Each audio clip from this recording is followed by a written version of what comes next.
Buenas tardes a todos a este nuevo conversatorio organizado por la Superintendencia de Control del Poder del Mercado. En esta tarde hablaremos de los daños y perjuicios en el régimen de la competencia. Como ya es la costumbre correspondiente, arrancaremos con unas palabras del señor Superintendente. Por favor, señor Superintendente. Gracias, Ricardo. Buenas tardes. Bienvenidos a este espacio en el que daremos continuidad a la serie de conversatorios promovidos desde la Superintendencia de Control del Poder de Mercado, en los que contamos con la participación activa de académicos y profesionales de la materia, para abordar temas necesarios que, sin duda, serán de gran aporte para reformar y reforzar el régimen de competencia en Ecuador. Hoy, nuestros invitados hablarán sobre daños y perjuicios en el régimen de competencia. Se abordarán aspectos jurídicos, conceptuales y procedimentales, en torno a la necesidad de una legislación diáfana y efectiva para que los perjudicados por conductas anticompetitivas realizadas por operadores económicos puedan obtener el justo resarcimiento de daños y perjuicios que han sufrido a causa de dichas conductas, pues nuestra ley así lo contempla. Escuchemos las propuestas de los expertos invitados para conocer si se requiere o no reformas al respecto, y si fuera el caso, en qué medida, a fin de que además de proteger el interés general, también se resguarden los derechos de los particulares perjudicados. Bienvenidos sus valiosos aportes, Gilberto Gutiérrez, Osvaldo Santos, José Meitaler y Duncan Morales. Muchas gracias, señor Superintendente. En la dinámica general que hemos realizado en estos eventos, hacemos las exposiciones de cada uno de nuestros invitados y luego damos paso a preguntas. Estas preguntas pueden ser realizadas por el chat para luego ser leídas a cada uno de los participantes. Para arrancar entonces, iniciaremos con Osvaldo Santos Burbano de Lara. Déjenme contarles un poco de Osvaldo. Osvaldo es socio de Santos Burbano de Lara desde 2010. Se especializa en la resolución de controversias, derecho tributario y derecho de la competencia. Tiene experiencia en asuntos de derecho a la competencia, incluyendo la asesoría en procesos ante la Superintendencia de Control de Poder del Mercado por prácticas restrictivas, prácticas desleales y otras conductas anticompetitivas. Además, es profesor en la Universidad San Francisco de Quito y en la Universidad Andina Simón Bolívar. Osvaldo, por favor. Muchas gracias. Primero que nada, me gustaría agradecer a las autoridades de la Superintendencia por haber tenido la amabilidad de invitarme. Y en segundo lugar, me quiero disculpar porque mi exposición va a tomar un poquito más de lo que se me había asignado. En total tomará 18 minutos en lugar de los 15 que en principio se me había pedido que dure. Bueno, voy a hablar entonces en general sobre el régimen de la responsabilidad civil por infracción a las normas de competencia. Todos conocemos que el artículo 71 de nuestra ley establece que en caso de cometerse una conducta anticompetitiva se puede intentar las acciones por daños y perjuicios correspondientes. Pero en general este es un régimen que no ha tenido mayor aplicación en nuestro país. El único caso del que se conoce que tuvo relación con la acción civil por la comisión de una conducta anticompetitiva fue el famoso caso Merck, que como todos conocemos tuvo tal cantidad de irregularidades que incluso culminó con una condena por denegación de justicia en contra del Estado dentro del arbitraje internacional que la compañía afectada, Merck, intentó en contra de Ecuador. Con esos antecedentes, entonces, en vista de que este es un régimen todavía inexistente, que necesita desarrollarse en nuestro país, yo querría explicar 3 puntos. Primero, ¿qué comprende el régimen de la responsabilidad civil? Segundo, ¿qué es lo que requiere para funcionar bien? Y por último, ¿qué problemas presenta? Entonces, ¿qué es lo que comprende este régimen de la responsabilidad civil? En general, podemos decir que estas normas civiles en el contexto del derecho de competencia pueden servirnos como una espada o como un escudo. ¿Cómo pueden servirnos como una espada, como un arma? Pues, simple. En ocasiones, cometer una conducta anticompetitiva supone desencadenar el régimen de la responsabilidad civil, típicamente la responsabilidad extracontractual, lo que permite entonces a la víctima exigir un resarcimiento. Usualmente, la comisión de una conducta anticompetitiva cuando provoca un daño dará lugar a responsabilidad extracontractual y como todos conocemos, lo que se requiere para estar frente a responsabilidad extracontractual es que exista un hecho ilícito, un daño, un nexo de causalidad y una ausencia de un vínculo jurídico entre las partes. ¿Cuál es el objetivo del régimen de responsabilidad civil, al menos en nuestro ordenamiento? El objetivo central es resarcir. el dejar al afectado en la posición en la que había estado si es que nunca se hubiera cometido el ilícito. Sin embargo, cuando el régimen de daños funciona bien, puede también tener ventajas secundarias, objetivos secundarios. Si se tiene un régimen de acciones privadas vigoroso que funcione bien, eso puede coadyuvar también a detectar y a disuadir la cartelización, la comisión de conductas anticompetitivas. ¿Por qué? Porque si es que quien se carteliza, por ejemplo, conoce que la probabilidad de que responda ante los perjudicados es alta, dejando otro más constante va a tener menos incentivos para cartelizarse. ¿Cuál puede ser un ejemplo? Supongamos que los supermercados acuerdan cartelizarse y como consecuencia de este cártel suben los precios. Los consumidores entonces compran sus víveres a un precio mayor. Eso les perjudica, entonces, de acuerdo con el régimen de daños, tendrían derecho a exigir un resarcimiento. ¿Y cómo se calcularía este resarcimiento? Pues, en teoría es muy simple. Se analiza la situación con la conducta anticompetitiva, la situación que existiría en ausencia de la conducta anticompetitiva y la diferencia es el daño. Esto es muy fácil de explicar así, pero en la práctica determinarlo puede ser impresionantemente complejo. ¿Qué ocurre con la responsabilidad civil, entre comillas, o las normas civiles como una defensa? Pues en ocasiones las normas de competencia pueden servir para que nos defendamos. Por ejemplo, el artículo 11 de la ley establece que las prácticas restrictivas son nulas de pleno derecho. ¿Por qué es esto relevante? Porque si es que yo, por ejemplo, celebré un acuerdo vertical de distribución exclusiva, un acuerdo que contiene una cláusula de fijación de precios de reventa o algo por el estilo, que sea anticompetitivo, entonces, si es que me exigen el cumplimiento de ese acuerdo, yo puedo oponer, en este caso, la nulidad de pleno derecho como excepción para enervar la acción que se intente en mi contra. Eso es lo que comprende entonces la responsabilidad civil. ¿Qué es lo que requiere para funcionar bien? Creo yo que una referencia obligatoria para ver qué es lo que la legislación en general debería contener para que las normas civiles en el contexto de derecho de competencia funcionen es esta directiva de la Comisión Europea que ustedes ven en pantalla, que es la directiva 104 de 2014. Tomando esto como referencia y bueno, principalmente, aunque no únicamente, creo yo que lo principal es lo siguiente. Primero, generar los incentivos adecuados. ¿Por qué mencionarlo? Cuando uno comete una conducta anticompetitiva, sabe que puede merecer una sanción administrativa muy seria. El cártel de los camiones en Europa, por ejemplo, significó que los operadores involucrados reciban una multa que supera los 3.000 millones de dólares, que es una cantidad nada despreciable. Pero supongamos que yo era uno de los consumidores afectados. Supongamos que yo compré un camión Volvo en Francia y resulta que por este camión yo pagué 15.000 euros o 14.000 euros, cuando en realidad en ausencia de una cartelización yo habría pagado solo 12.000. Entonces voy donde un abogado y el abogado me dice, tú tienes derecho a reclamar en la vía civil un resarcimiento por los 2.000 dólares que te cobraron de más. Bien podría ser que yo tome la decisión de no demandar y que esa decisión sea racional. A esto se le conoce como la apatía racional. ¿Por qué? No tendría sentido iniciar una demanda con todo lo que implica para lograr un resarcimiento de solo 2.000 euros, ¿no es cierto? ¿Qué pueden hacer entonces los ordenamientos jurídicos para incentivarme a demandar en un caso como ese? Esencialmente creo yo que hay dos mecanismos. El primer mecanismo es facilitar las acciones de clase. El que se permita que un número indeterminado de consumidores o que alguien a nombre de un colectivo indeterminado presente una demanda por daños de esta naturaleza, que son difusos. Y otra alternativa consiste en crear figuras como los daños punitivos o los treble damages, que esencialmente lo que hacen es conceder a la víctima un monto mayor al que requiere para quedar resarcida. Si es que, por ejemplo, a mí me dicen que si es que demando y gano, puedo obtener hasta 5 veces los daños que se me causó, estoy siendo más que compensado, pero eso puede incentivarme, dejando todo lo demás igual, a iniciar una acción por daños y perjuicios. Estos daños punitivos y los treble damages, sin embargo, no están previstos en nuestro ordenamiento. Segundo punto, hay que determinar quiénes son los perjudicados. Esto parecería ser sencillo, pero no siempre lo es. Les pongo un ejemplo. Supongamos que los dos principales productores de cuero se cartelizan, reducen la producción y en consecuencia sube el precio del cuero. Los zapateros entonces que compran ese cuero tienen que pagar un precio mayor que el que pagaban antes del cártel. Pero ¿qué es lo que ocurre?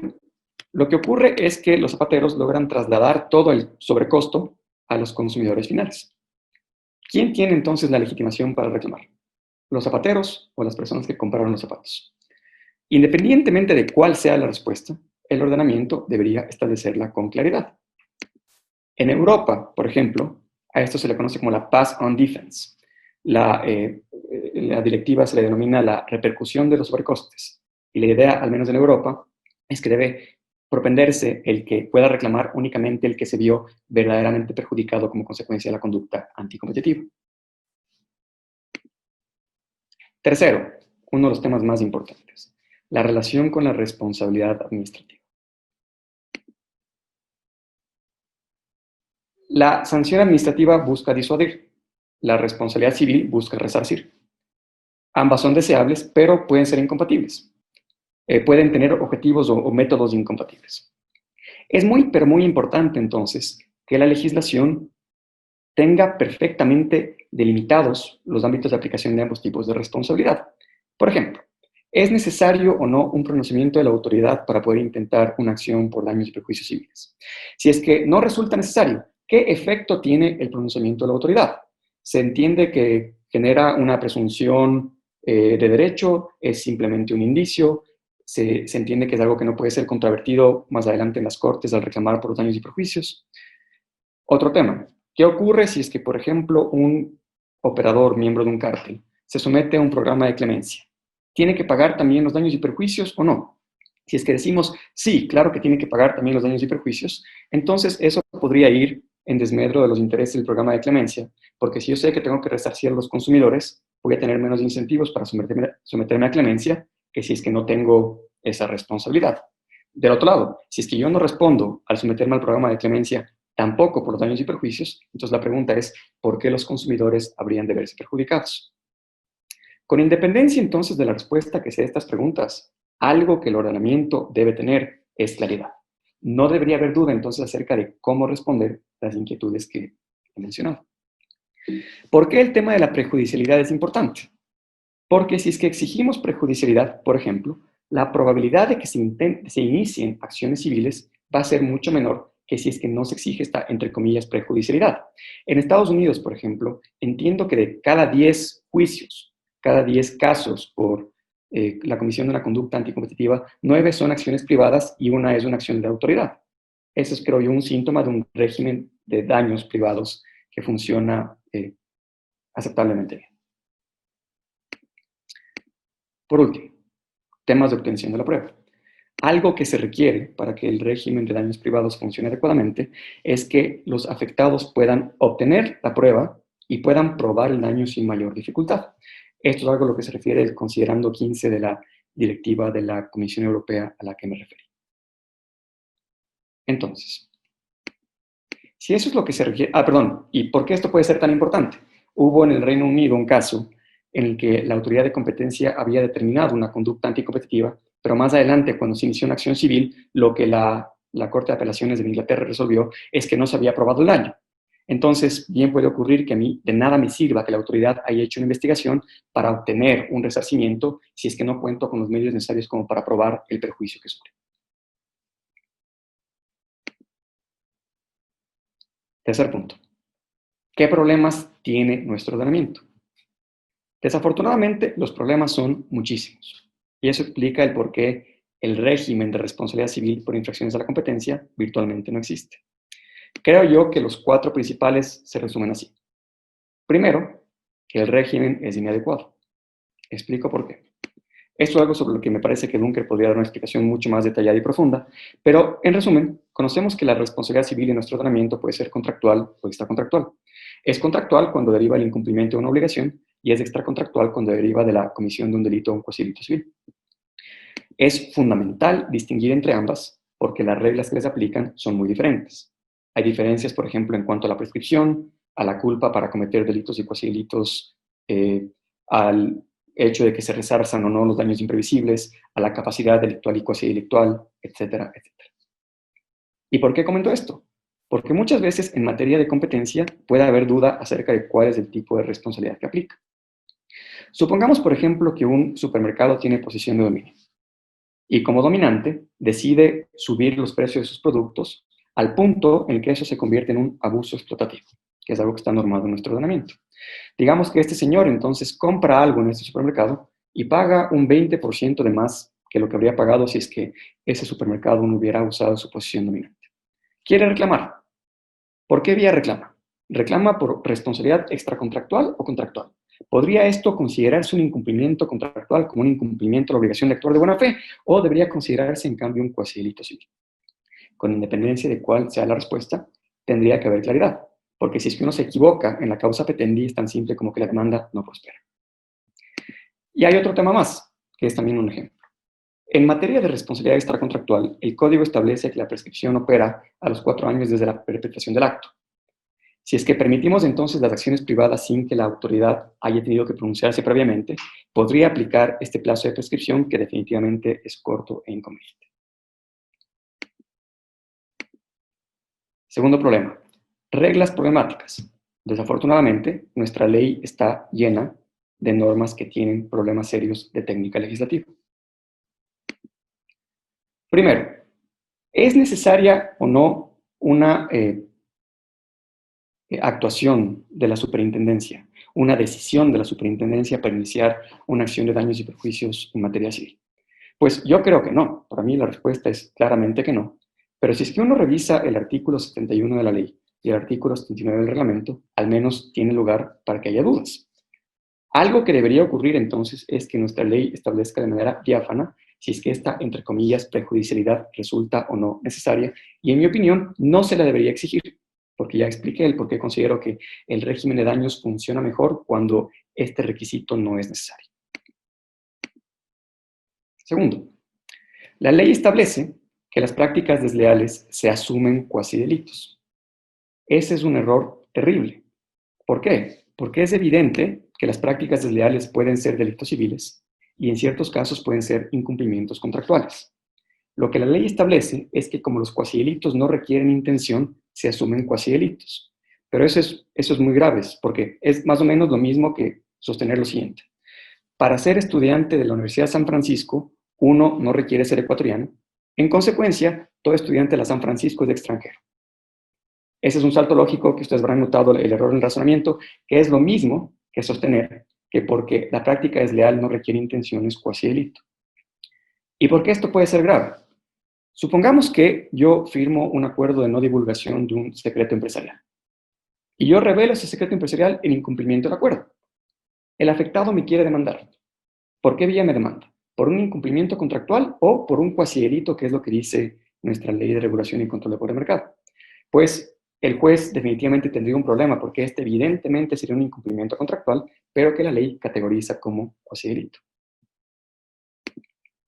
Tercer punto, el importe de subsanación. Cuando uno presenta un compromiso de cese, se exige que uno pague un importe de subsanación. Y esto presenta muchísimos problemas. Por ejemplo, ¿qué ocurre si es que yo presento el compromiso de cese y le pago a la autoridad el importe de subsanación? Y después vienen los consumidores afectados a reclamarme a mí el pago de los daños y perjuicios. ¿Podría yo decir que ya extinguí la obligación porque se la pagué a la superintendencia o tiene el importe de subsanación una naturaleza distinta a un resarcimiento? Si es que no es un resarcimiento, ¿cuál es la atribución que tiene la autoridad para recibirlo? Me parece a mí entonces que este régimen tendría que ser reformado porque no genera beneficios. Y bueno, un tema rápido más.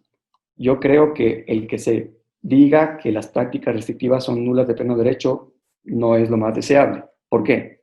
Primero, porque las prácticas restrictivas no necesariamente son negocios jurídicos y no tiene sentido entonces decir, por ejemplo, que una práctica concertada es nula de pleno derecho. Y segundo, porque el régimen de la nulidad de pleno derecho es muy especial. Sería mucho más fácil para todos si es que dijéramos simplemente que las prácticas restrictivas que son negocios jurídicos son nulas de nulidad absoluta con quizás 1 o 2 aditamentos. Tercer problema, la falta de incentivos. Voy a ser muy rápido en esto. Nuestro ordenamiento no permite las acciones de clase y nuestro ordenamiento no permite ni consagra regímenes como los daños punitivos o los daños por triplicado que se prevé en otros ordenamientos. No estoy diciendo que necesariamente sea deseable incorporar esas figuras, Lo que estoy diciendo es que actualmente nuestro régimen no consagra los incentivos suficientes como para que los perjudicados por una conducta anticompetitiva demanden, y un síntoma de eso es que la práctica de daños civiles en materia de competencia es casi inexistente. Para terminar, tenemos obstáculos probatorios muy importantes. Si es que yo soy un consumidor afectado por un cártel, yo tengo que probar que efectivamente este cártel existe y que me causó daño. Y para eso requeriría muchísima información de los operadores cartelizados. ¿Cómo hago eso en la práctica? ¿Cómo el ordenamiento jurídico me permitiría hacer algo así? La solución en el COGEP, salvo el mejor criterio de quienes me acompañan en este conversatorio, sería presentar una solicitud de acceso judicial a la prueba, a ver si es que tengo suerte y a ver si es que los operadores a quienes estoy demandando me entregan la información que necesito. Pero eso sería altamente improbable. ¿Y qué ocurre si es que yo quiero presentar una acción por daños en el caso de una investigación que la superintendencia está llevando a cabo? Lo más probable es que si yo pido esa información, la superintendencia me va a decir que la información es reservada y en consecuencia mi labor para probar la existencia de los daños va a ser muy dificultosa. Hay muchos más problemas. Estos temas probatorios son solo quizás unos de los tantos que podrían presentarse. Les menciono otro. Supongamos que yo quiero probar adecuadamente que hubo un cártel. Y para demostrar esto econométricamente con la sofisticación que se requiere, contrato a un estudio, a una firma que lo hace muy bien. Entonces contrato, por ejemplo, un estudio de Compass Lexecon para que sea ese estudio el que pruebe que efectivamente la coordinación entre los operadores no puede explicarse, el aumento de precios no puede obedecer sino a una práctica concertada. Imagínense ustedes lo que significaría desde un punto de vista práctico el tener que registrar a Compass Lexecon como un perito acreditado ante el Consejo de la Judicatura. Seguramente ese solo trámite tomaría de 6 meses a 1 año, lo que quiere decir que en general la cantidad de barreras que uno tiene que superar para hacer que el régimen resulte más atractivo es muy grande. Para terminar, entonces, si uno infringe las normas de competencia, puede incurrir en responsabilidad civil, y el objetivo de la responsabilidad civil es resarcir a los perjudicados. Para que el régimen funcione adecuadamente, debe cumplir varios requisitos. Tiene que generar incentivos para que se demande, tiene que tener reglas muy claras acerca de quién es el perjudicado y facilidad para obtener las pruebas para demostrar el daño.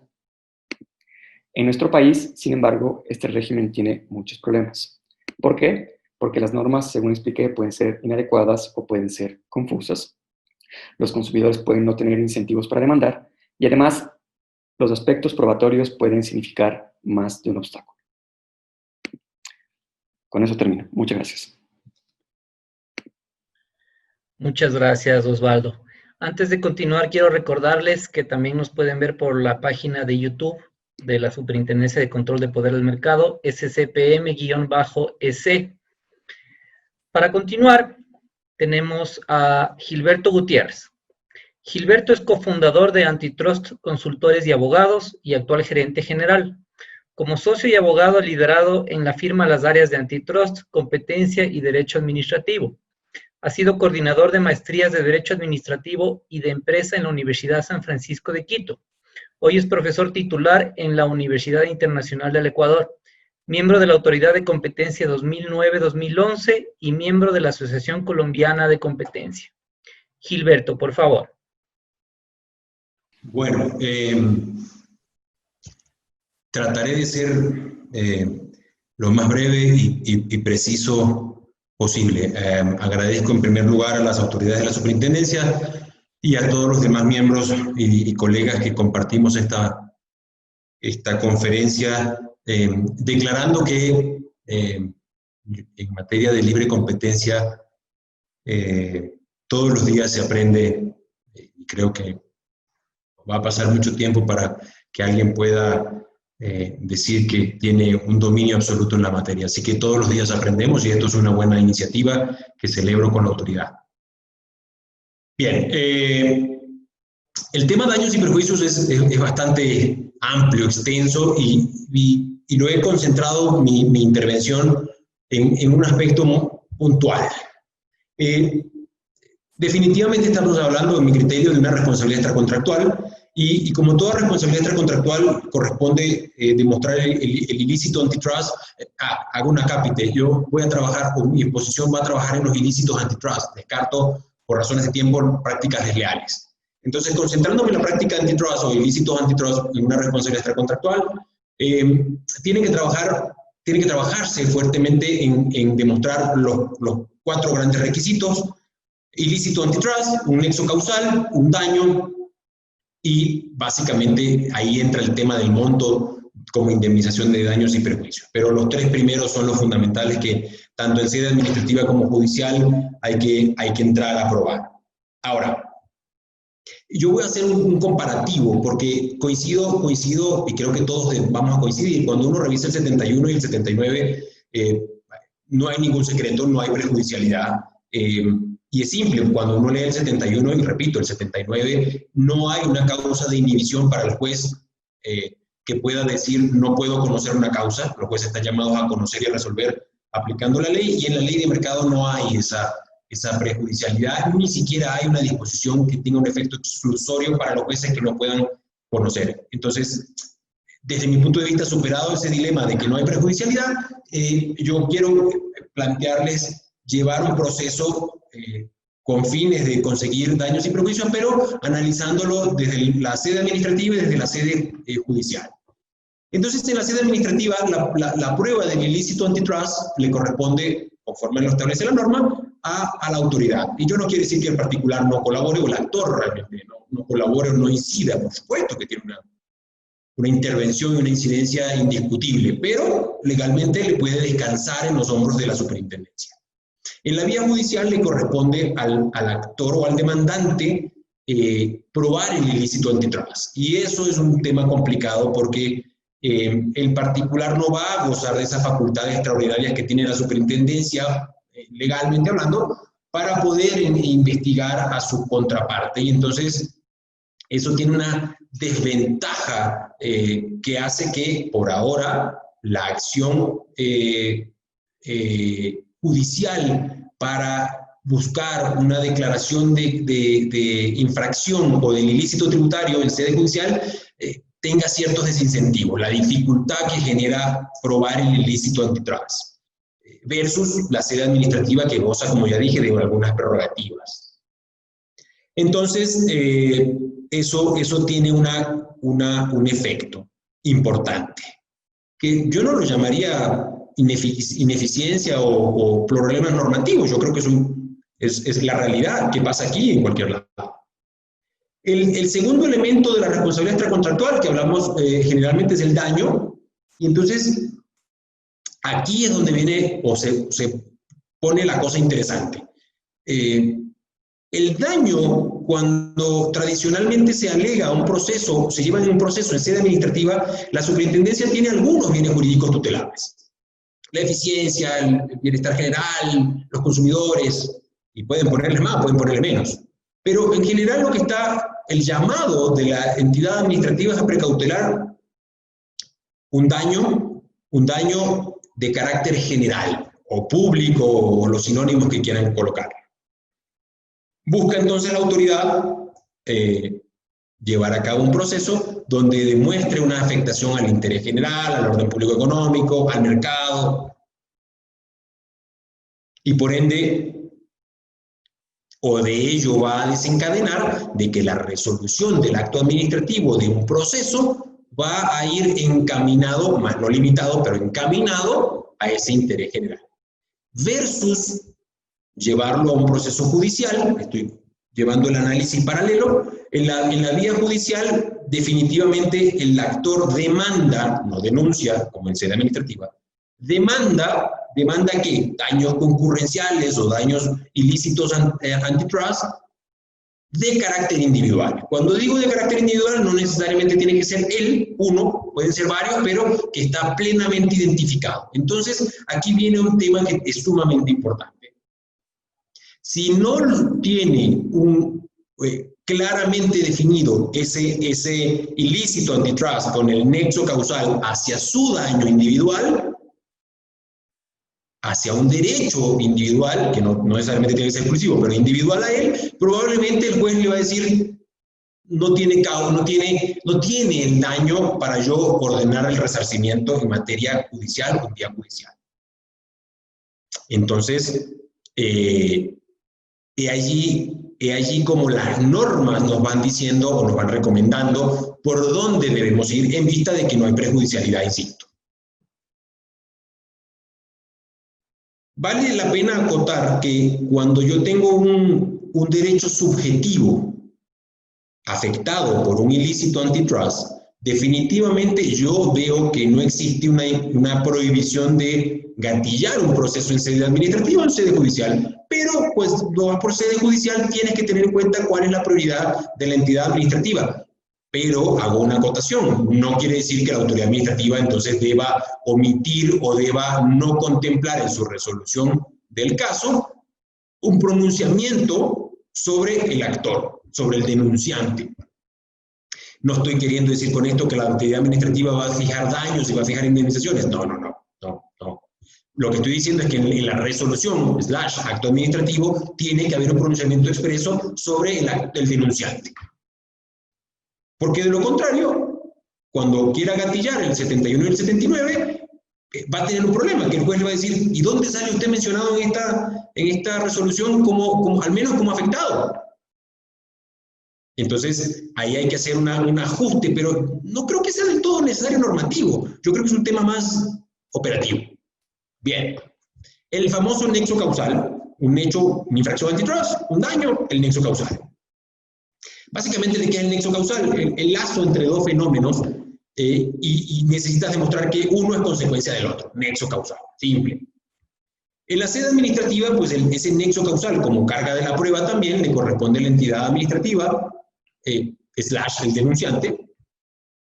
Y en la vía judicial le corresponde enteramente al actor, al demandante, cuando tiene un derecho subjetivo lesionado. Este es otro hecho que nos lleva a decir, hay que pensar dos veces si me voy directo a la vía judicial o paso primero por la superintendencia.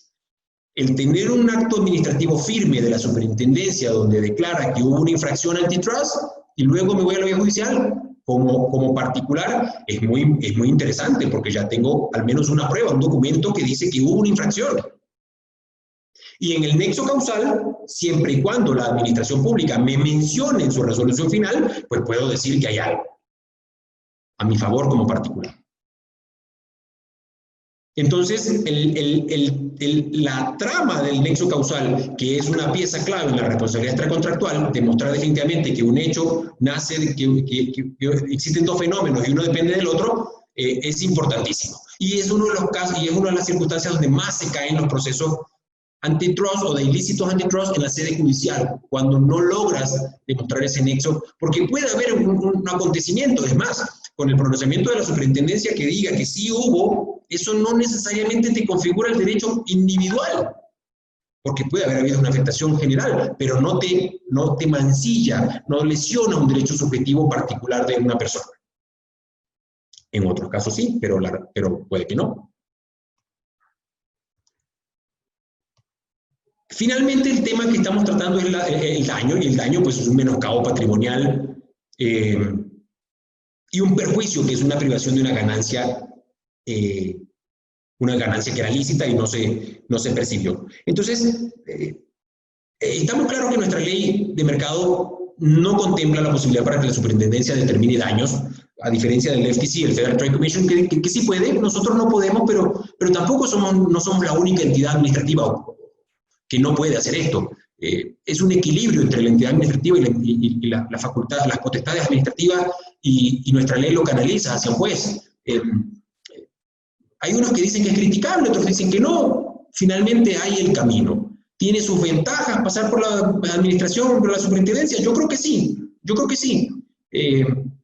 sería interesante tener la prejudicialidad, pero si no la tenemos tampoco es que no hay camino. Sí hay camino, sí hay cómo hacerlo. El resarcimiento del daño, finalmente, que es la obligación de un infractor ya probado, declarado, firme, de resarcir esos perjuicios que generó hacia sus víctimas de una infracción antitrust, Es otra pieza clave es un trabajo tedioso, complicado, para poder demostrar que hubo un daño emergente o un lucro cesante, pero se puede. Lo que pasa es que hay que demostrar primero que ese nexo causal me generó una lesión a mí, de manera individual. Hay criterios, hay doctrina que dice que se debería considerar el resarcimiento del daño, el resarcimiento del daño, un daño emergente o un lucro cesante. Eso dependerá de lo que se pueda probar, la verdad procesal, si efectivamente hubo daño emergente o solamente hubo lucro cesante. Hay discusiones también de autoridades que dicen que se debería contemplar intereses, otros dicen que no. Finalmente, en nuestro caso, al no estar contemplados dentro de la ley de mercado, pues la superintendencia no tiene ese problema por ahora. Si se hace una reforma, pues tendrá que analizarlo. Le corresponde actualmente a los jueces. Entonces, tratando de concluir mi intervención, ¿hay una prejudicialidad? Yo creo que no hay una prejudicialidad. No hay una norma dentro de la ley de mercado que expresamente le sirva a un juez para inhibirse de conocer una demanda por competencia, entonces no hay prejudicialidad. Tampoco hay una regla de supremacía estilo o modelo Unión Europea, no hay. Está limitada en alguna norma la competencia de un juez para conocer prima facie un caso de ilícito antitrust. Yo no conozco. Y el 71 y 79 garantiza una competencia entendida como una potestad. ¿Garantiza la potestad exclusiva y excluyente de la superintendencia frente a la vía judicial o a las autoridades judiciales? No, tampoco. Entonces yo creo que queda el camino, y creo que el ejercicio de analizar el caso en la vía administrativa y en la vía judicial es interesante siempre para uno decidir qué camino tomar. Entonces, al no existir una exclusividad o una prejudicialidad, la pregunta que tiene que hacerse el abogado con un buen caso en la mano es ¿a dónde voy? ¿Voy a la sede administrativa? ¿Voy a la sede judicial? Hay pros y hay contra, pero definitivamente lo que yo creo, y esto es una opinión que no es más que una opinión, yo creo que cuando se tiene una legitimación subjetiva, una legitimación de un derecho subjetivo, la persona o la entidad tiene el derecho para escoger sede administrativa o sede judicial a su libre albedrío. Cuando hay una legitimación asociada a un interés legítimo, que no es lo mismo que un derecho subjetivo, yo creo que el camino está marcado hacia la sede administrativa. Esa es mi opinión.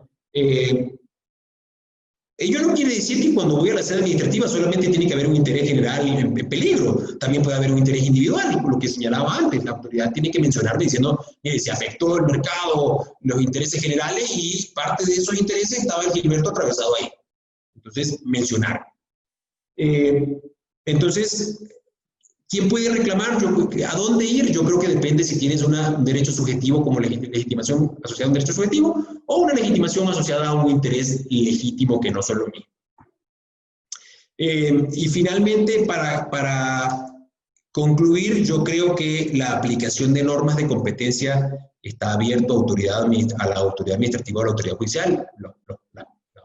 Los operadores económicos pueden escoger asociado, siempre recomiendo, asociado a lo que dije unos segundos atrás.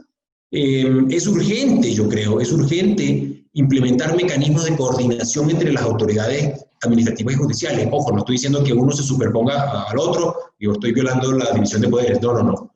Tiene que haber una coordinación en el sentido de premisas básicas de derecho a efectos de evitar que las sedes judiciales puedan tener interpretaciones que son discordantes con el derecho a la competencia y que la autoridad de la superintendencia las tiene más claras porque eso es expertise. Finalmente, la superintendencia carece de potestad para determinar daños de interés individual, más no así de interés general. Y los jueces prima facie, como había señalado, no tienen una limitación para conocer o resolver controversias de competencia. Esa es mi percepción, no hay una prohibición. Entonces queda abierta la cancha a donde uno pueda ir. Finalmente, en un procedimiento administrativo, con una legitimación subjetiva o un interés legítimo, lo esperable es que la autoridad declare que el actor denunciante en su resolución estuvo afectado, no solo encasillarse en el bienestar general, el particular o el actor, el denunciante también tiene derecho a ser mencionado, porque sería algo, extrapolando, haciendo una analogía, sería algo parecido a una resolución con minus quam petita. Yo dirigí una petición a la administración dentro de un procedimiento sancionatorio donde pido respuestas y no me dan respuesta cuando yo digo, ¿soy o no soy afectado? Eso, en razón del tiempo, creo que no me salí, creo que traté de respetar el tiempo y bueno, como decía Osvaldo y seguramente mis compañeros de panel, el tiempo es corto, pero es un tema muy interesante. Muchísimas gracias, Gilberto. Recordarles que pueden dirigir las preguntas vía chat para los diferentes expositores de esta tarde y serán leídas luego de que finalicemos con las 4 exposiciones. Vamos a continuar con José Meitaler. José es presidente y socio principal de Meitaler y Zambrano Abogados. Ha asesorado a varias empresas en temas de derecho público, derecho corporativo, propiedad intelectual, derecho de competencia, arbitraje de inversión, derecho petrolero, bancario, farmacéutico, entre otros. Es recomendado por varios directorios legales, incluyendo Chambers & Partners, Legal 500, Who's Who Legal, la World Confederation of Business and Dominance. José, por favor. Gracias. Señor Superintendente, muchas gracias por la invitación, compañeros, colegas de panel, a todos los presentes, un saludo. Cuando se plantea el tema que nos convoca el día de hoy, y es el régimen de daños y perjuicios en el derecho de competencia, uno se pregunta si constituye una institución jurídica independiente. Es decir, la propuesta de panel dicta la pregunta. ¿Estamos o no estamos ante una institución jurídica autónoma? Y obviamente la respuesta es no, de ninguna manera. El régimen de daños y perjuicios es uno solo y está enteramente prevista en el derecho civil. Lo que hace una y tal vez dos normas que forman parte del ordenamiento jurídico del derecho de competencia en el Ecuador es aportar dos elementos importantes. Un elemento importante es que la Ley de Control de Poder de Mercado contempla en 3 artículos diferentes prohibiciones concretas, conductas que están prohibidas, es decir, son tipos penales extraños, diferentes. Tipos penales que no son elaborados bajo la carga dogmática tradicional de que se describe una conducta y se señala que en el evento de que alguien cometa, adecue su conducta a esta, debe ser sancionado con una pena. No. El derecho de competencia tiene una característica sustancial en lo que a daños y perjuicios se refiere, y ya voy a explicar por qué. Contempla 3 normas que dicen están prohibidas las siguientes conductas. Lo dice clara y contundentemente. Son 3 normas que empiezan diciendo, estas conductas que voy a relatar luego quedan prohibidas. Así dicen los artículos 9, 11 y 26 de la ley. La ventaja que se tiene cuando se es víctima civil de la comisión de un acto prohibido por la ley es que toda conducta prohibida por la ley se presume de derecho que ha sido cometida con la intención manifiesta de causar daño. El derecho civil dice que aquel que comete una conducta prohibida por la ley comete dolo. Y no solo que comete dolo, sino que hay una presunción de mala fe que no admite prueba en contrario. Así que si hubiese coherencia, y de hecho yo creo que sí la hay, y voy a explicar por qué, el sistema civil ecuatoriano relativo a la responsabilidad civil, incluyendo las normas del régimen de competencia, no es que se oponen o contradicen o afectan o se confunden, Lo que dice el sistema, incluyendo las normas de competencia en materia de responsabilidad civil, es que aquel que comete daño está en la obligación de reparar ese daño a quien lo haya sufrido. Y aquí viene el segundo precepto fundamental.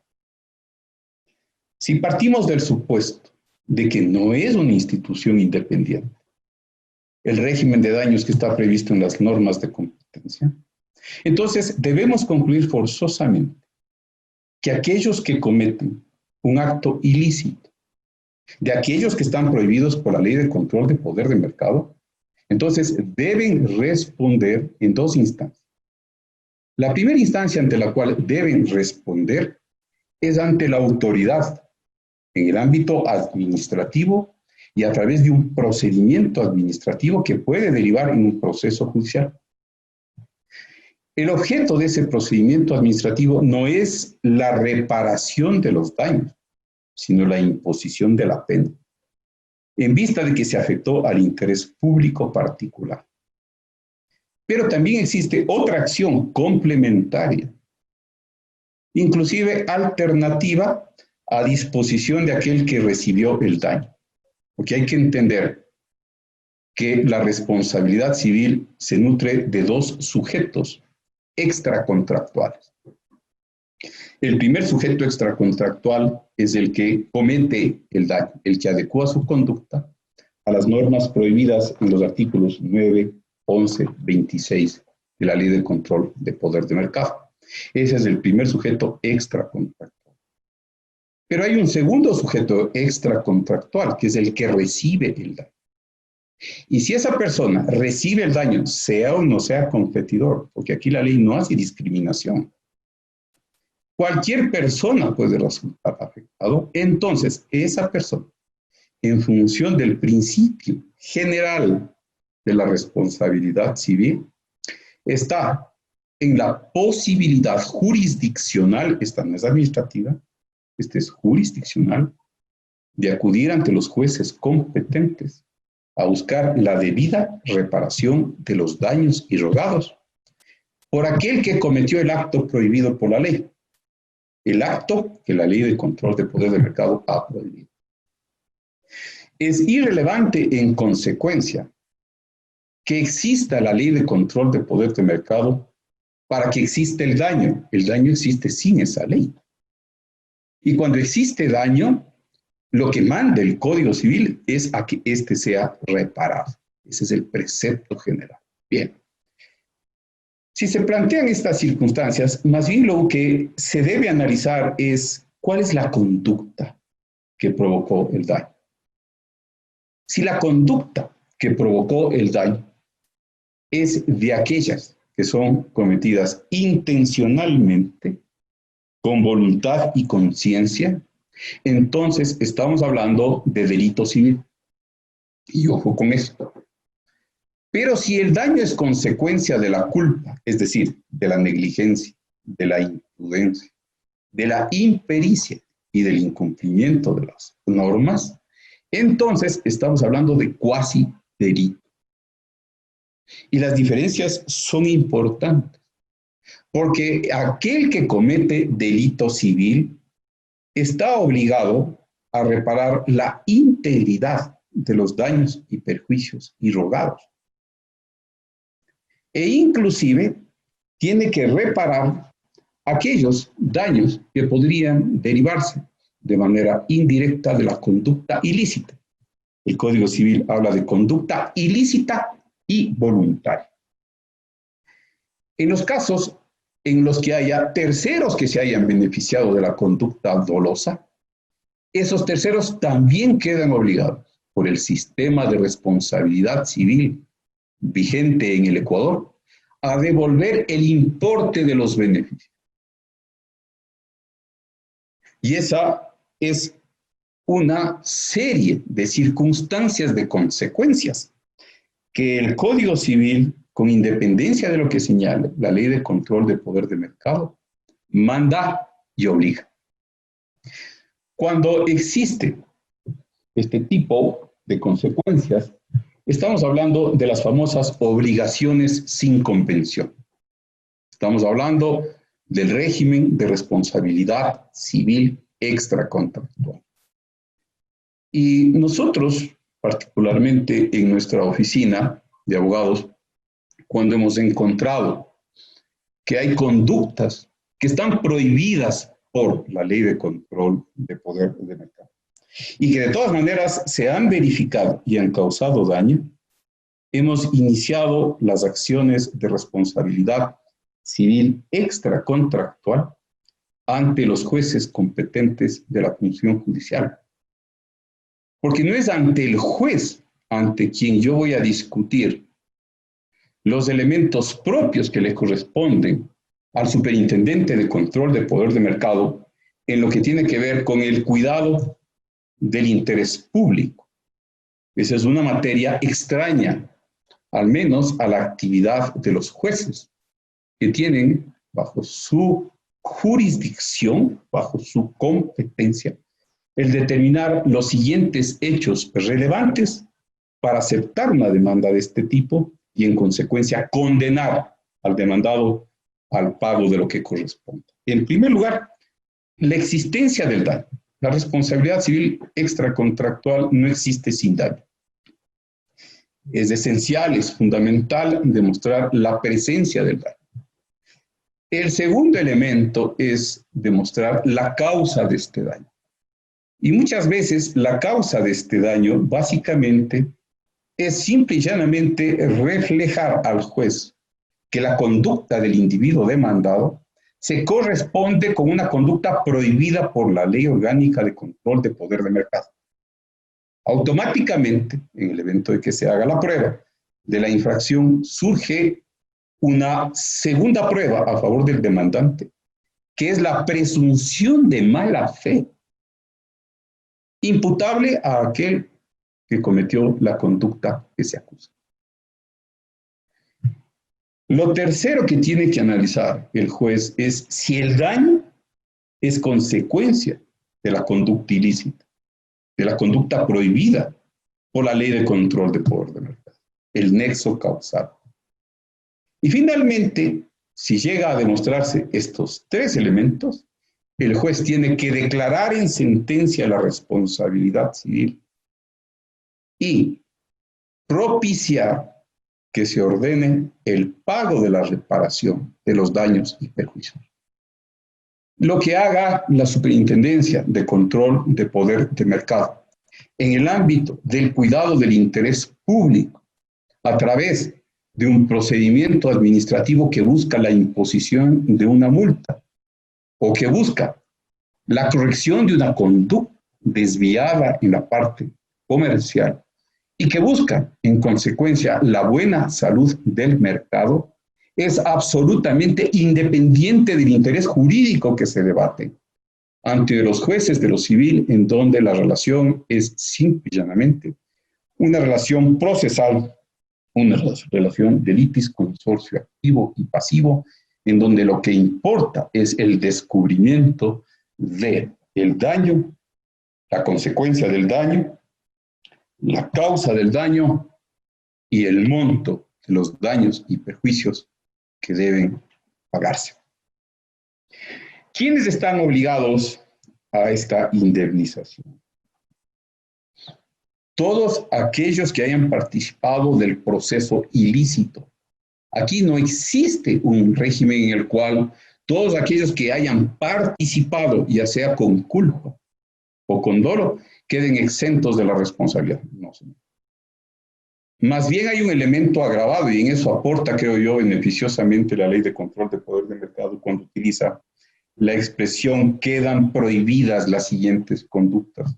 Porque inmediatamente al cometérselas, repito una vez más, surge la presunción de mala fe que no admite prueba en contrario, en contra de aquel que cometió, que adecuó su conducta a esos tipos. Pues bien, también existe el nivel de responsabilidad de aquellos que se benefician, como lo había dicho hace unos minutos, quienes deberán también responder hasta el monto de su beneficio. Y por último, comentar respecto de esta secuencia de hechos jurídicos que el Código Civil señala responsabilidad solidaria de todos aquellos que hayan sido participantes del proceso ilícito y que hayan resultado responsables a través de la declaratoria judicial en sentencia.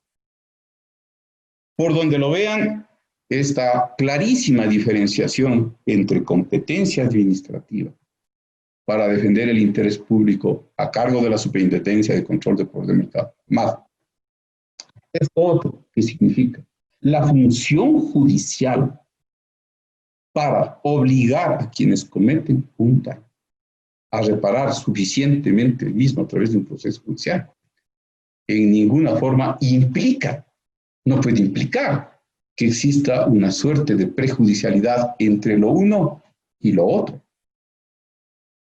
Porque son institutos jurídicos completamente diferentes. El uno es un instituto jurídico de protección ciudadana y el otro es un instituto jurídico de protección al afectado individual, particular. Los requisitos, de otra parte, son completamente diferentes. Para acudir ante la Superintendencia de Control de Poder de Mercado, tiene que haber una conducta que afecte al mercado, no una conducta que afecte privadamente a alguien. Cuando la conducta afecta privadamente a alguien, pues bien, ese interés jurídico debe ser resuelto ante la función judicial. Esto nos lleva a una siguiente conclusión. Tiene competencia administrativa la Superintendencia de Control de Poder de Mercado para establecer a través de un proceso de contradicción de intereses, ergo, un juicio, la responsabilidad civil de un tercero al que se le acusa de la comisión de un delito en competencia. La respuesta es no. Por otra parte, ¿tiene un juez de derecho las facultades jurisdiccionales para declarar la afección al interés público general y, en consecuencia, imponer una multa a los causantes del acto de competencia, de abuso de poder de mercado o de competencia desleal? Sí, por excepción. Solo por excepción. Cuando la resolución de la autoridad sea materia de recurso contencioso administrativo y exclusivamente en esas circunstancias. Así que no es que existe, esa es mi teoría, con normas que entren en contradicción. No lo hay. Sí es cierto, y traía bien a cuenta el doctor Osvaldo Santos, en que la prueba puede resultar completa. Pero en realidad debo comentar a este respecto que la prueba es la esencia misma del derecho. ¿Sí? Uno puede tener derecho, pero si el derecho articulado en juicio carece de prueba, el derecho es insubstancial. Por el contrario, cuando uno acude a un proceso en ejercicio de un derecho y contiene, presenta adecuadamente la prueba de ese derecho, entonces solo en ese momento el derecho cobra valor. Y me refiero a la responsabilidad civil. La responsabilidad civil, de otra parte, es un instituto clave de la seguridad jurídica. Está en la esencia misma del derecho civil. Y obedece a un precepto general tan antiguo posiblemente como el orden humano. Ese precepto tan antiguo como el orden humano es que todo acto que cause perjuicio debe generar responsabilidad. Y el segundo precepto aledaño a esto es que todo aquel que cometa un acto prohibido por la ley actúa con dolo. Punto. Porque si tolerásemos, si beneficiásemos a aquel que comete un acto prohibido por la ley, con la posibilidad de que su conducta solo sea culposa, entonces le estamos dando una ventaja, le estamos dando un incentivo para que siga siendo a futuro. Y ahí porque Osvaldo también con precisión señaló que la norma aquella sobre competencia desleal, que hace ver a las infracciones de competencia desleal como cuasi delitos, es así. Esa norma sí es una norma pésimamente concebida en su estructura jurídica, en su columna vertebral. ¿Por qué?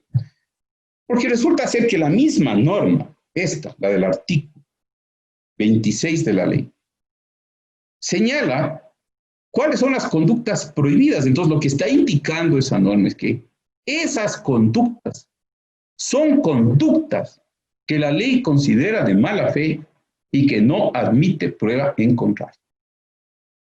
Si alguien adecua la conducta de competencia desleal, alguien adecua su conducta a la de competencia desleal, comete un acto civilmente doloso y como tal está en la obligación de la reparación integral de los daños y perjuicios. Concluyo señalando, porque el señor superintendente nos había pedido que analicemos la potencialidad de las reformas, qué debe venir. Yo diría de que cuando se dictó la sentencia en el caso Chevron, a instancias de la demanda, de esa especie de class action que se presentó en el Ecuador, la Corte Nacional de Justicia señaló dos cosas que son importantes. La primera, que en el Ecuador no existe la acción de clase. Y segundo, que no hay el daño punitivo, que son institutos propios del derecho anglosajón y que obedecen a otra filosofía en lo que corresponde a la acción de daños y perjuicios. Ojo, en el sistema de derecho romano, en el Ecuador, los daños y perjuicios tienen como característica fundamental la reparación, no la sanción. La sanción es la multa, eso le corresponde a la superintendencia.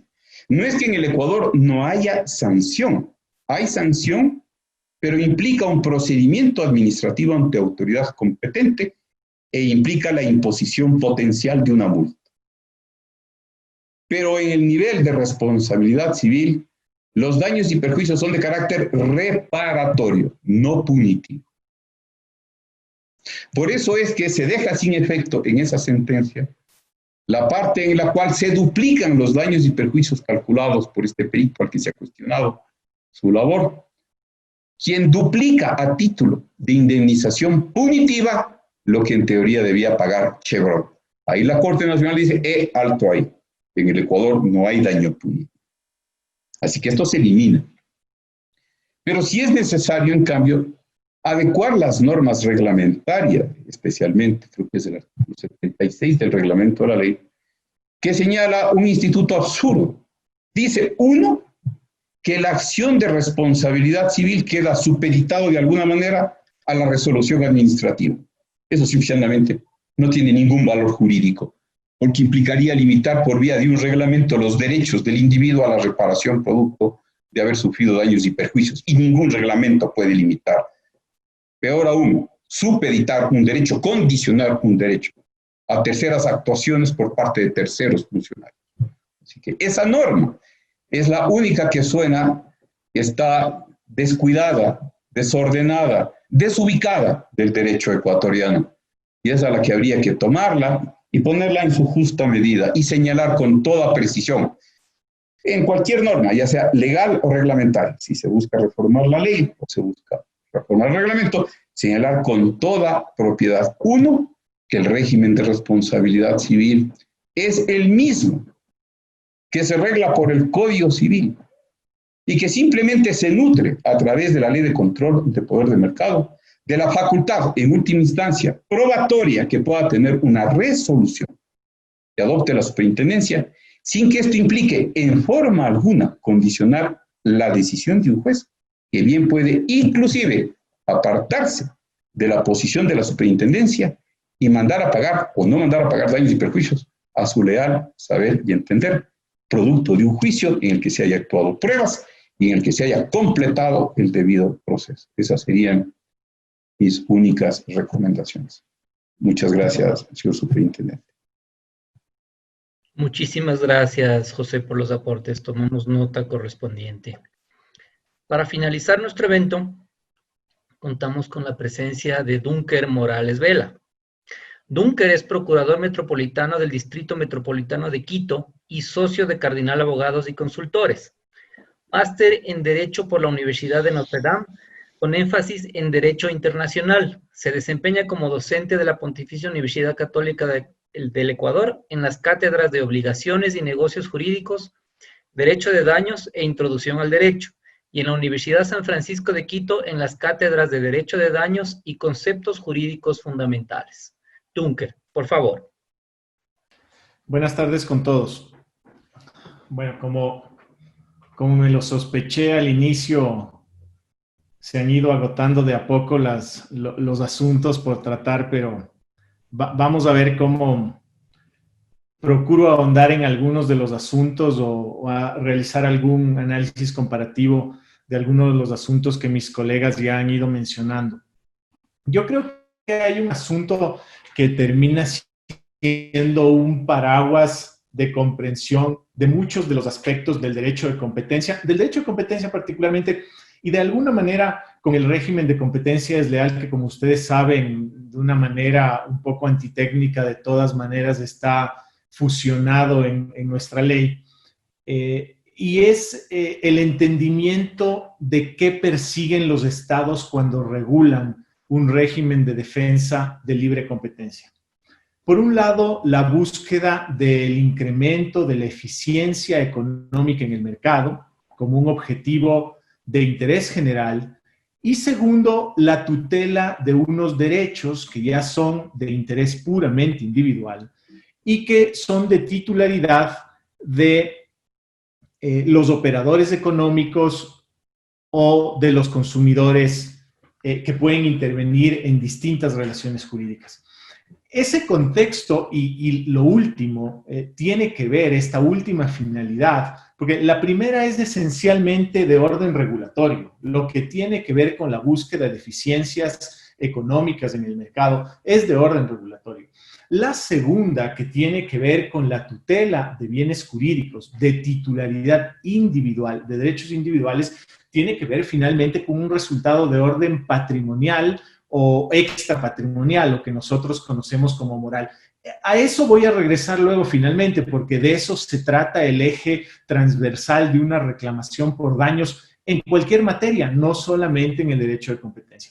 Por eso es que en el derecho comparado, y a mí no me gustan mucho los anglicismos, les confieso, pero finalmente es que se distingue este concepto de lo que se suele denominar el public enforcement, cuando está vinculado a ese interés público, del private enforcement, que es el que está atado a ese interés individual. Y una estadística que es súper interesante, que Osvaldo mencionaba hace un momento en su intervención, es que en el régimen en los Estados Unidos, estadísticamente, entre el 80 y el 90% de los casos de litigio antitrust es en realidad un private enforcement. Son casos que están destinados a la protección del interés individual. Eso estadísticamente está demostrado así. Ese paraguas por un lado, y luego el derecho de daños como un subsistema dentro del sistema jurídico en cualquier país, que tiene unas finalidades que, como también se ha dicho ya aquí, rebasan claramente lo puramente indemnizatorio e incluso el concepto de lo reparatorio. Digo de lo indemnizatorio porque voy a volver a esto luego con mayor extensión, pero nuestro código, el Código Civil, que contiene en realidad el desarrollo luego por vía jurisprudencial, casuística, lo que podemos denominar como teoría general de la responsabilidad. Ese es el membrete que yo he preferido utilizar, y de alguna manera nuestra Corte o la ex Corte Suprema lo recogió en algún fallo con ese membrete, siempre desde la perspectiva del derecho civil. En realidad es de un corte, por el origen, por la herencia napoleónica, esencialmente patrimonialista. El único mecanismo de reparación que está recogido tradicionalmente en el Código Civil es la indemnización de daños y perjuicios, lo que nosotros ahora conocemos como reparación integral y que está recogido en la Ley Orgánica de Garantías Jurisdiccionales y Control Constitucional, es en realidad un insumo importado sobre todo del derecho internacional de los derechos humanos, recogido en la Constitución, naturalmente ahora también como eje transversal, además de muchas materias. pero que está destinado a colocar elementos reparadores o reparatorios que son mucho más abarcativos que una simple indemnización por daños como elemento patrimonial. Entonces, el derecho de daños cumple unas funciones, insisto, no solamente reparadoras, sino en algunos casos punitivas. Nuestra casuística, la de este país, lo ha dicho así cuando se trata del daño moral, por ejemplo. No en jurisprudencia vinculante, en casos de alguna manera aislados, pero lo ha llegado a sostener. Y cumple otras funciones, creo que Osvaldo también lo mencionaba de alguna manera, una que los españoles, Luis Díez Picasso denomina como la delimitadora del ejercicio de los derechos subjetivos.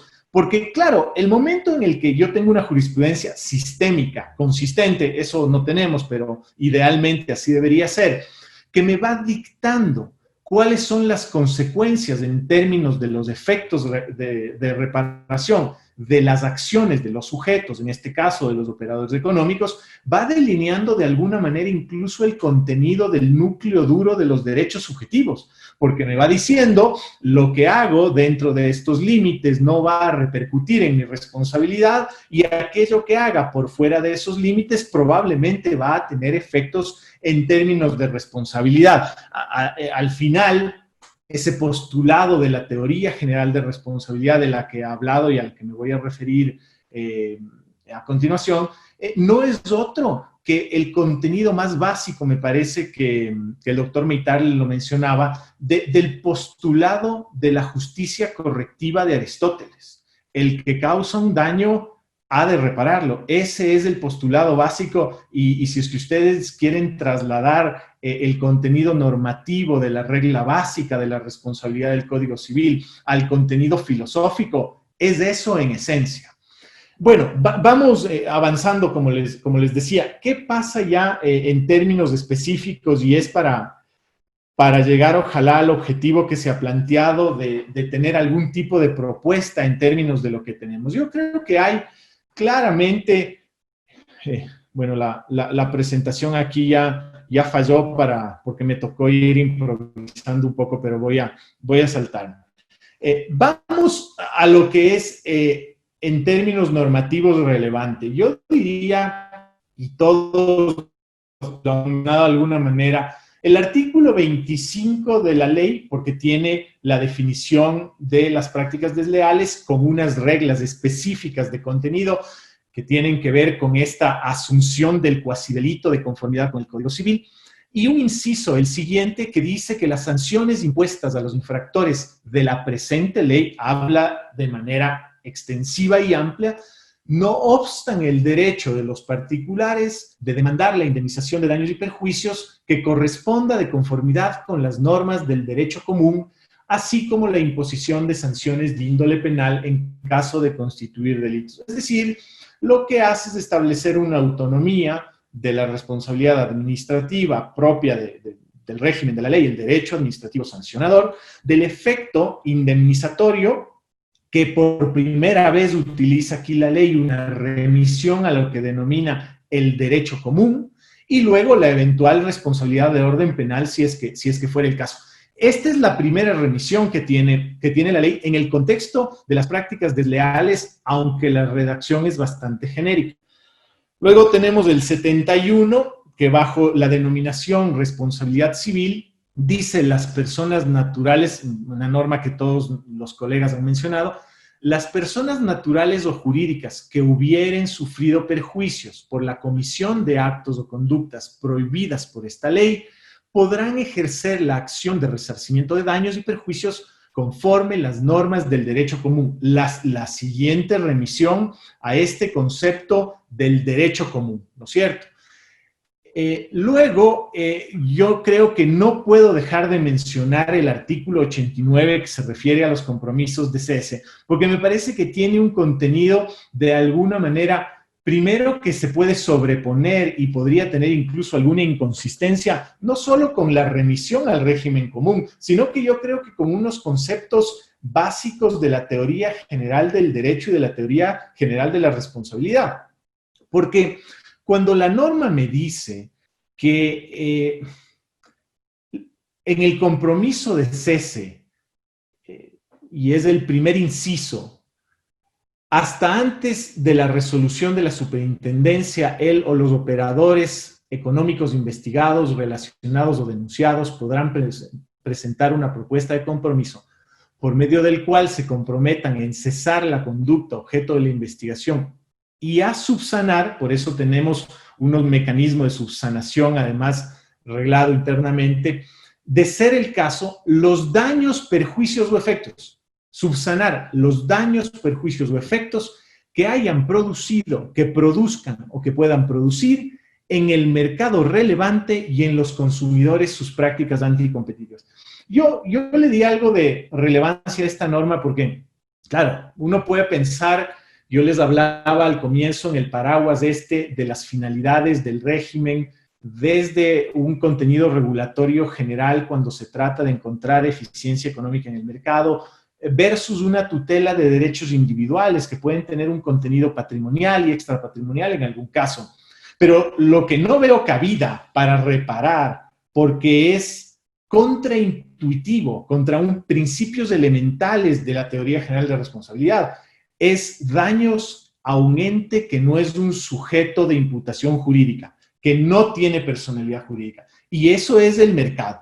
Yo le podré dar solución a esos problemas de orden económico por cualquier otra vía, pero no hay tal cosa como una indemnización de daños y perjuicios o un mecanismo de reparación de daños en los términos de la teoría general de responsabilidad a favor de algo que no es un sujeto de imputación jurídica. Todas las remisiones que hace la ley a este derecho común me llevan a un análisis de quién es el titular de una acción por daños. Y el titular de una acción por daños solo puede ser una persona natural o una persona jurídica. Tiene que ser un sujeto de imputación jurídica según la ley. El sujeto pasivo es el agente que ha provocado el daño y eso está regulado, digamos, por la remisión del artículo 71 también, una prescripción de 5 años, que es lo que mencionaba también el doctor Meithaler, y esta remisión al régimen común. Y finalmente, yo voy a terminar, les decía, haciendo un análisis de las normas que están mencionadas en el régimen. Finalmente, no puedo dejar de mencionar el famoso artículo 79 del reglamento, pues, porque el famoso artículo 79 del reglamento, bajo el membrete de responsabilidad civil, dice también que el juez que dictamine sobre las acciones previstas en el artículo 71 de la ley fundamentará su fallo en los hechos y la calificación jurídica ya establecidos en la resolución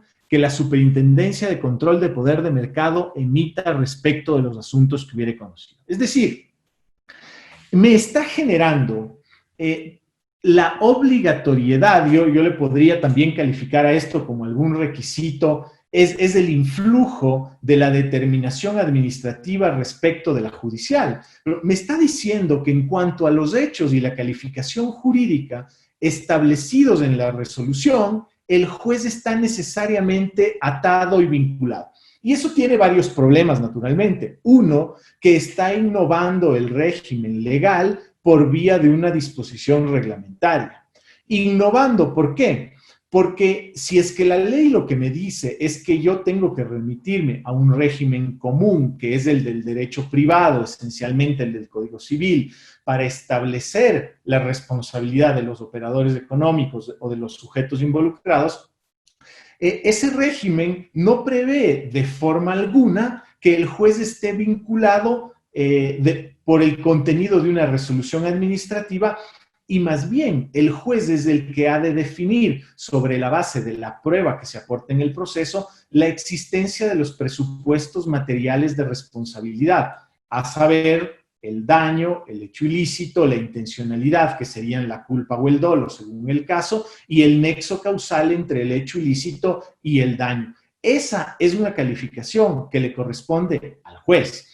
No hay en el régimen común una ventana que permita obligarle, además, a modificar reglas de valoración de la prueba, convirtiéndole a la resolución judicial del entendimiento ordinario, que es el constituir un documento, un instrumento público, en un régimen muy parecido a lo que se tenía en el Código de Procedimiento Civil, pero allá creo que por la década de los 70s o de los 80s, que se llamaba la tarifa legal, pues que yo a algún documento o algún medio probatorio le daba el carácter de prueba plena o semiplena. A eso se parece en realidad este régimen del artículo 79 de la ley. Bueno, del reglamento, perdón. Luego de mencionar estas normas que son, como les digo, las que yo creo que son relevantes para el análisis, yo voy a hacer un resumen muy básico de qué es esto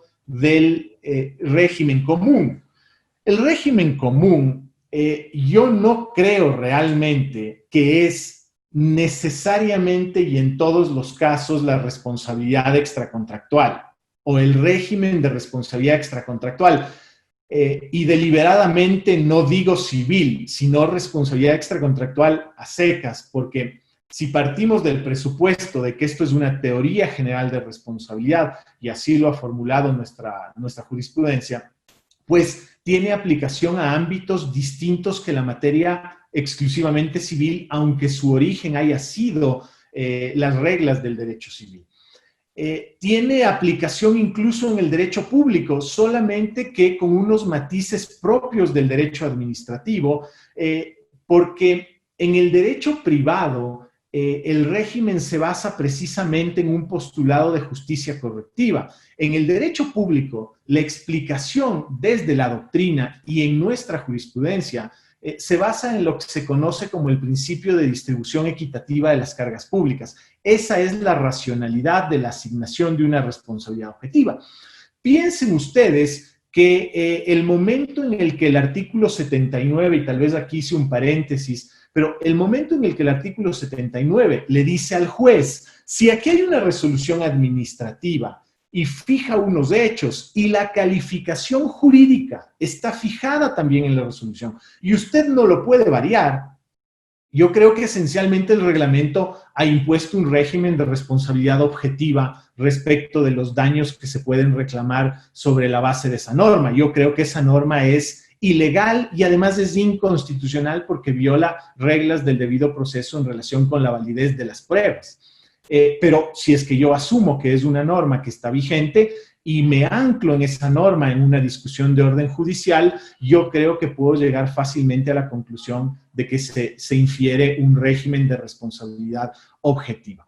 Entonces, en esta teoría general de responsabilidad, yo parto de la existencia de unos presupuestos materiales, aquellos 4 que ya enlisté hace un momento, que son ejes transversales a cualquier subsistema de responsabilidad, con independencia incluso de la especialidad, más allá de que puedan adquirir algunos matices específicos en subsistemas. Me explico. Es esta teoría general de responsabilidad la que con sus postulados básicos, además de aplicar en el derecho civil, con matices en el derecho público, aplica, por ejemplo, a los daños al ambiente, por supuesto. Aplica a los daños derivados de las relaciones de consumo, sin duda. Aplica a los daños provocados en la navegación aérea. También, cada una tendrá sus matices, pero para mí el mejor ejemplo para ilustrar los asuntos de la teoría general de responsabilidad tienen que ver, por ejemplo, con las definiciones más clásicas y tradicionales de eximentes como la fuerza mayor. La fuerza mayor está definida en el Código Civil y es la misma en absolutamente todos los subsistemas. Es la misma fuerza mayor para un eximente en el derecho público cuando estoy hablando de responsabilidad extracontractual del Estado o lo es en el caso del derecho privado y así sucesivamente. Entonces, no hay que inventar el agua tibia cuando se trata de esos conceptos y creo que la formulación es esa. Pero cuando yo decía que régimen común es teoría general de responsabilidad, me refiero a que cuando yo hablo, por ejemplo, de hecho ilícito, no estoy hablando solo del hecho ilícito extracontractual, aquel contrario a las reglas generales del ordenamiento jurídico que pueden producirse con culpa o con dolo, sino me refiero también al incumplimiento contractual. Ese también es hecho ilícito. Por eso la teoría general de responsabilidad es abarcativa tanto de la fuente convencional como la no convencional. ¿Y por qué es relevante esta explicación? Porque aunque en el artículo 25, cuando se trata de prácticas desleales, y eso también Osvaldo lo aclaró de alguna manera muy inoportuna y con bastante confusión, la ley dice que se asume un cuasi-delito civil. Es claro que hay prácticas desleales que están vinculadas con contratos y otras que, además de ser incumplimientos contractuales, otras pueden ser, en cambio, delitos civiles porque se han provocado con dolo. Yo no le puedo encasillar legalmente a algo cuando las opciones, las posibilidades son bastante más amplias que ese encasillamiento del cuasi-delito. Pero piensen en el régimen de competencia. Por ejemplo, en el artículo 10, cuando están reguladas las prohibiciones vinculadas con el abuso de poder de mercado en situación de dependencia económica, ¿no es cierto? Que es un régimen muy particular de nuestra ley. En la dependencia económica, yo también tengo, en principio, relaciones que son de orden contractual. Si la primera de las infracciones tienen que ver con la terminación intempestiva de la relación contractual sin una notificación anticipada dentro del plazo previsto en la norma. Entonces, yo no puedo hablar de un régimen de responsabilidad extracontractual en general como la remisión del régimen común al que se refiere la ley. Yo creo que la remisión del régimen común se refiere a la teoría general de responsabilidad, que aplica tanto a lo contractual como a lo extracontractual, con los matices que naturalmente tiene cada una de las áreas. Si ustedes me preguntan ya en términos específicos y pensando en asentar esto en algunas conclusiones que sean relevantes en términos de innovaciones normativas posibles.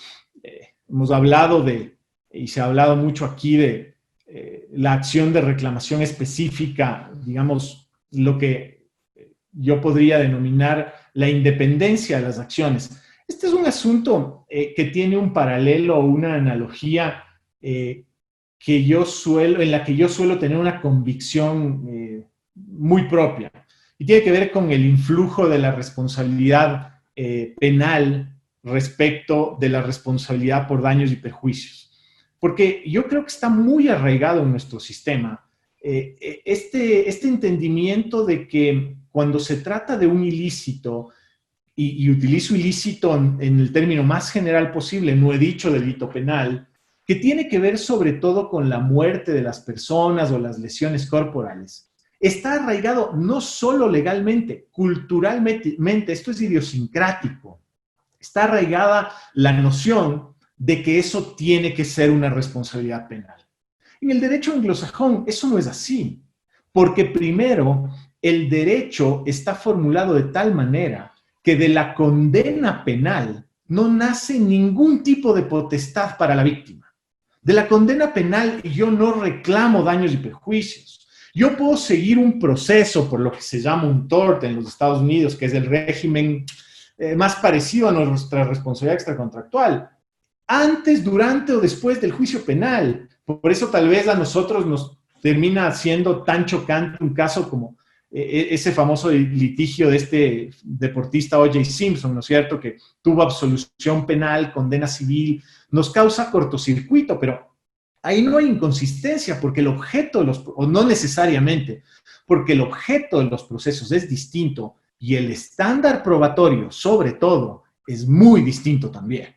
Entonces, es posible que me haya alcanzado para probar la responsabilidad civil, sí, pero no para destruir la presunción de inocencia de un sujeto. Pero yo les decía, aquí tenemos esa concepción de que para poder demandar el daño, la reclamación de daños vinculado con estos eventos, tengo que pasar por la jurisdicción penal. Y lo he oído con alguna similitud en el tema de la responsabilidad administrativa y su vinculación como elemento de procedibilidad de la reclamación civil, y yo coincido con todos los colegas en que no hay tal. La acción de daños es una acción independiente. Y yo creo que cuando se trata de acciones penales, es también independiente, es absolutamente independiente. Y yo podría reclamar en ese caso y en cualquier caso de responsabilidad penal o administrativa que pueda ser concurrente y paralela mi acción por daños y perjuicios. En la legitimación activa yo mencionaba el tema de titularidad individual de derechos, porque a mí me parece muy relevante ese entendimiento desde la legitimación en la causa, ¿no es cierto? Porque eso es de titularidad o presunta titularidad del derecho discutido, y desde, digamos, la otra orilla, la pasiva, es del sujeto llamado a contradecir las pretensiones de la demanda. Eso es legitimación en la causa, es legítimo contradictor. Y eso tiene que ver con unos conceptos que también se han mencionado aquí y que son interesantes, que tiene que ver con acciones colectivas, no difusas. Yo no creo que son de derechos difusos, son de derechos colectivos. Porque el derecho es siempre, en este caso, individual, determinado o determinable. Lo que ocurre es que se puede consolidar, se puede agregar en un grupo para hacer una reclamación. Nuestra ley procesal en este momento no permite que presentemos todavía una acción de clase o una acción de grupo que podría tener cierto tipo de eficiencias desde lo procesal y además tener un elemento disuasivo también en términos de evitar cierto tipo de conductas, ¿no es cierto? Llegando ya a esta parte específica de las recomendaciones, yo creo que el artículo 79 del reglamento es algo que tiene que desaparecer. No veo otra forma realmente. Yo creo que tiene demasiada inconsistencia con el régimen a nivel legal y constitucional, y finalmente parecería generarle una atadura al juez respecto de sus propios hallazgos de hecho en el proceso judicial. Yo creo que también hay que tener un entendimiento apropiado de el plazo de prescripción, ¿no es cierto? Y el concepto de lo que a veces suele ser un tanto confuso o se entiende de una manera confusa en relación con el concepto de la firmeza del acto administrativo y la causación de estado del acto administrativo. ¿Por qué digo esto? Porque cuando se habla de la prescripción en el artículo 71, se dice que los 5 años cuentan desde la ejecutoria de la resolución, y en el derecho administrativo no hay tal cosa como ejecutoria. Yo no sé de dónde salió esto, pero o hay una confusión con el concepto de la cosa juzgada en materia judicial y la ejecutoriedad del fallo judicial, que está además reglado específicamente en sus causales en el derecho procesal, en el COGEP, ¿sí? O hay una confusión con el concepto de ejecutividad del acto administrativo, ¿no es cierto? Pero ejecutoriedad del acto administrativo no existe. Entonces, el acto administrativo o es firme o ha causado estado según unas reglas del Código Orgánico Administrativo, y esa prescripción ha de contarse o bien desde la firmeza del acto, los 5 años, o desde la causación de estado. Pero si no, a mí alguien que me explique cuándo se ejecutaría el acto administrativo. O sea, eso realmente no existe.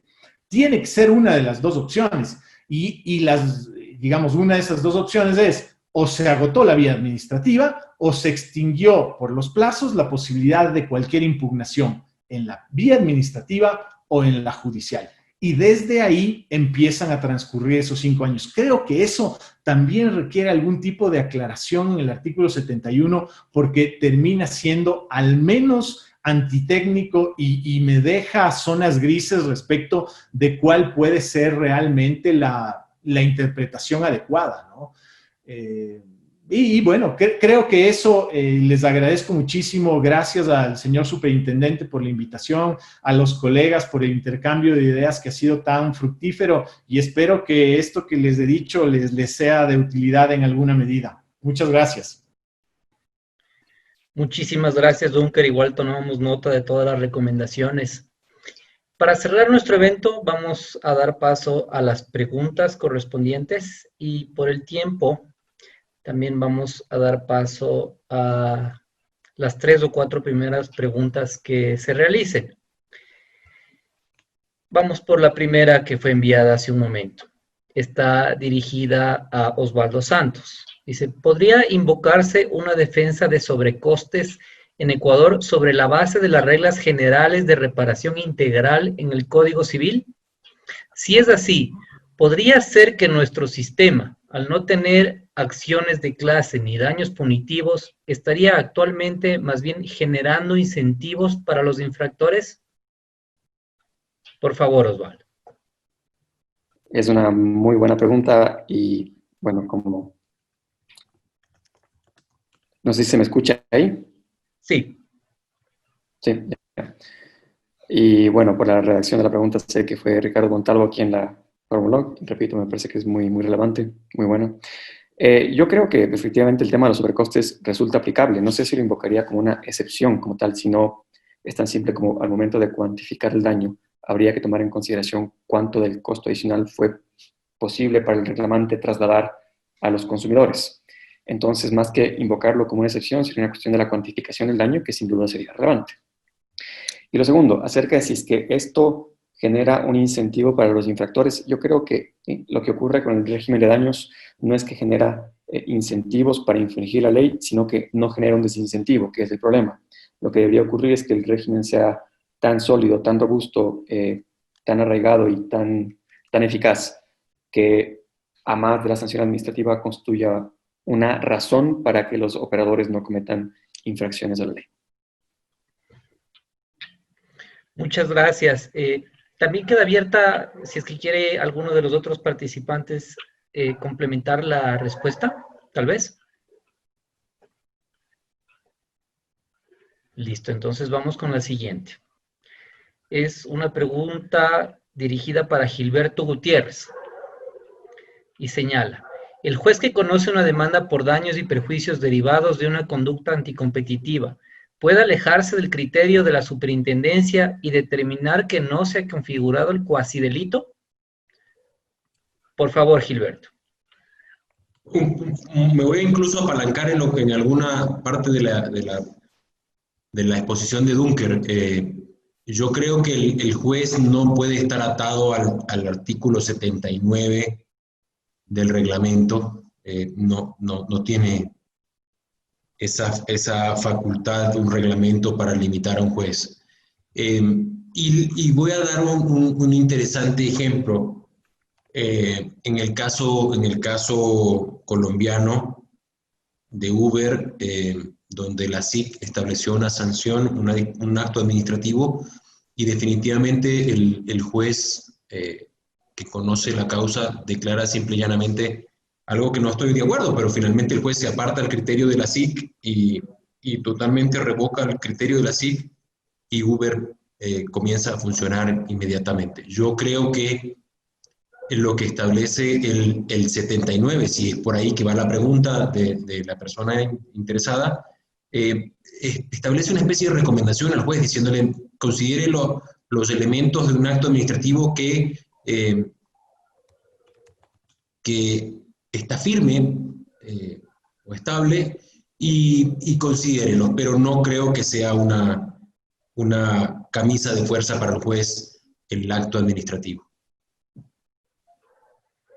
Muchas gracias, Gilberto. Vamos con la tercera y última pregunta que tenemos registrada. Se la realiza a todos los ponentes. Les pedía que empecemos por el doctor Meithaler y luego por el doctor Morales. Y dice, en la conducta de acuerdos anticompetitivos en procedimientos de contratación pública, ¿quiénes podrían ser los sujetos activos para un proceso de reparación de daños y perjuicios causados por esa conducta? El Estado, en primer lugar, los otros participantes, en segundo lugar, y como puede haber a través de la colusión y el uso fraudulento de las instituciones propias de la contratación pública, también habría una responsabilidad penal. Así que siempre que se comete una infracción de esta naturaleza, hay un daño y ese daño genera siempre un derecho a reclamar. Distinto es que no se lo haga. Muchas gracias. Tal vez algo que complementar, doctor Morales. Creo, la verdad, que la pregunta meritaba una respuesta así directa como la del doctor Meitaler. No, no veo mucho más que añadir. Tal vez algo más al resto de nuestros doctores panelistas. De acuerdo con la respuesta. Muchísimas gracias. Siendo esta la tercera y última pregunta que tenemos, procederíamos a cerrar el evento con unas palabras del señor superintendente Danilo Silva. Por favor, señor superintendente. Bueno, en primer lugar, agradecer a los distinguidos ponentes por sus exposiciones. No cabe duda que, igual que en las otras jornadas, esto nos enriquece a todos, nos pone en autos para también en este tema emprender o reflexionar o apuntar algunas reformas que se requieren. Evidentemente se ha señalado que existe un régimen común para demandar daños y perjuicios. Pero por otro lado, algo que evidentemente nos concierne es hasta qué punto el momento que tenemos estructuras normativas, no hablo del régimen común que está en el Código Civil, sino en torno a al cuerpo normativo de competencia, las normas secundarias, hasta qué punto el fortalecimiento de esta normatividad va a posibilitar que los perjudicados, en este caso, como bien señalaba José Meitaler al responder la última pregunta, cómo en esa conducta anticompetitiva de perjuicio al Estado, el Estado, los posibles perjudicados contratantes y también los otros ciudadanos puedan demandar para resarcir daños y perjuicios. Entonces, si por un lado fortalecemos las actuaciones de la autoridad administrativa para imponer las sanciones y que termine siendo disuasiva, por otro lado, tener un régimen expedito, diáfano, que posibilite que se resarzan estos derechos. ¿Y de qué manera? Como bien decía Dunker, de una manera patrimonial. ¿Sí? Derechos subjetivos que están ahí y que merecen y que se requieren que sean reparados. O sea, tener el balance apropiado entre lo que es la actuación administrativa y la imposición de sanciones, pero por otro lado también la aplicación privada de los daños y perjuicios. Entonces sí, como dice Ricardo, hemos tomado nota, no se va a agotar en esta jornada, más bien estos conversatorios nos ilustran, nos dan pautas, hay que seguir fortaleciendo, hay que seguir trabajando, y cuando ya tengamos o complementemos unos trabajos que tenemos realizados, tengamos ya redactado un primer borrador, y no solo sobre esta temática, sino sobre los otros temas, igual serán invitados para discutir ya sobre ya textos a fin de que sus aportes sean complementados. También agradezco a quienes nuevamente han asistido y siempre contamos con su presencia, su asistencia, quienes hacen las preguntas, porque lo único que nos anima es lo que siempre decimos, de qué manera y cómo queremos fortalecer no solo la política, sino la normatividad de competencia en Ecuador. Así que muchas gracias, muy amables por su presencia a todos y hasta la próxima, hasta el próximo evento. Buenas noches. Muchas gracias. Muchas gracias. Gracias. Buenas noches con todos.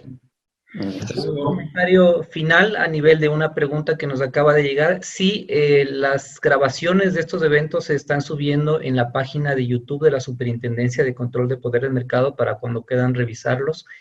Queda también ahí. Y bueno, estaremos invitándoles a los siguientes conversatorios que realizará la Superintendencia de Control de Poder del Mercado, y el agradecimiento especial para todos nuestros panelistas de la tarde de hoy. Ha sido un gusto. Hasta luego.